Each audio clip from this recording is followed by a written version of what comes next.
Bonjour, bienvenue dans notre émission Conseil d'experts pour laquelle j'ai le plaisir d'accueillir Pierre Cléon. Pierre Cléon, bonjour. Bonjour Laurent. Pierre Cléon, vous avez choisi de nous parler de transmission d'entreprise. Alors quel conseil vous souhaitez donner? Alors un conseil qui est plutôt orienté vers le vendeur en matière d'audit d'acquisition. Parce que souvent on parle d'audit d'acquisition quand on se situe côté repreneur. Mais côté vendeur, il faut être conscient que l'audit d'acquisition va avoir un impact important pour la cession. Et je pense que le cédant doit se préparer à cet audit d'acquisition. Et il doit s'y préparer, pourquoi? Parce qu'en fait, l'audit d'acquisition, face à l'audit d'acquisition, il faudra qu'il présente une situation la plus claire possible, la plus transparente possible, et que cet audit ne lève aucun doute, en fait. Ouais. Et donc, il faut avoir une vision claire de l'entreprise. Alors, je prends un exemple. Nous, en tant qu'expert comptable, on doit lui conseiller de faire un certain nettoyage dans son bilan et de le préparer. Par exemple, en matière de stock, pas avoir des vieux stocks qui traînent depuis des années, même si réellement ils sont là, peut-être les brader avant pour vider les stocks et qu'il n'y ait pas de point de discussion de ce côté-là. Dans le secteur du BTP, du bâtiment travaux publics, peut-être aussi veiller à bien facturer régulièrement, pas avoir des encours pléthoriques qui pourraient être facturés et qui ne le sont pas et qui vont amener plein de questions, plein de discussions. Et là, si on prépare ça à l'avance, et nous en tant qu'experts comptables, c'est notre rôle, souvent plusieurs années avant, de préparer notre client, lui dire attention, nettoyez ça, faites ceci pour avoir le bilan le plus clair possible. Derrière, qu'est-ce que va être exactement, en quoi va consister l'audit d'acquisition? Un audit d'acquisition, en fait, c'est un examen approfondi de l'entreprise sous un certain nombre d'aspects qui sont définis clairement par le protocole, bien souvent, et qui va vérifier que l'entreprise respecte bien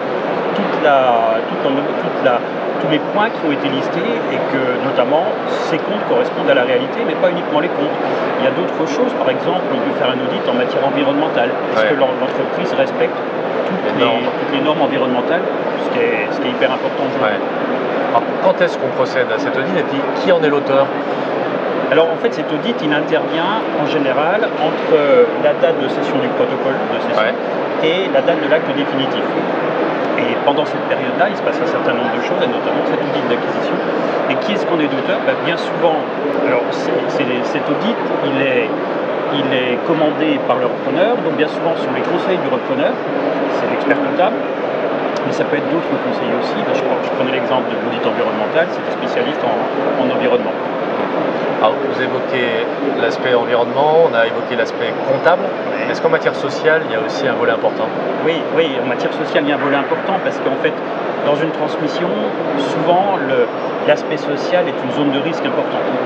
Et là, pareil, l'acquéreur voudra s'assurer que l'entreprise respecte toute la légalité, la loi, les conventions collectives, les accords de branche, les accords internes. Et là, on va vérifier les contrats. Est-ce que, par exemple, les salariés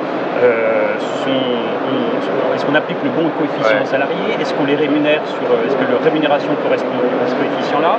Est-ce que tous ont un contrat de travail? Est-ce que, par exemple, on a aussi des élections des délégués ou du comité d'entreprise qui est régulièrement effectué? Est-ce qu'on respecte toutes ces conditions qui vont être essentielles pour le repreneur? Et donc, pareil, en tant que cédant, et nous en tant qu'experts comptables du cédant, on doit conseiller de se préparer à tout ça et d'essayer de se caler au mieux, parce que souvent en fait il y a quelques lacunes dans l'entreprise, non pas par mauvaise volonté, mais par négligence. Donc à nous d'aider nos clients à se préparer pour mettre en ordre. Voilà.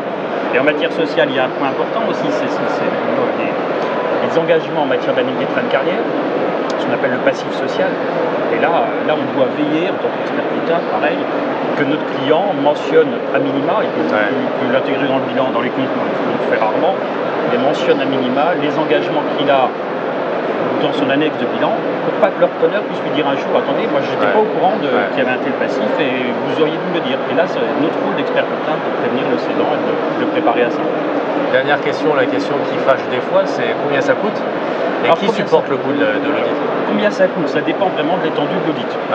Ça dépend de la cible, ça dépend de l'étendue de l'audit, ça dépend de beaucoup de choses. En fait, c'est du temps passé. C'est du temps passé en fonction du niveau de qualification des intervenants. Donc il n'y a pas, j'ai pas de valeur à donner comme ça, mais c'est du conseil, c'est des heures à valoriser. Et qui est-ce qui le réalise? Ce sont les accompagnants, les conseils accompagnants de l'acquéreur. Pierre Cléon, merci. Merci Laurent. Pour cet éclairage. Merci.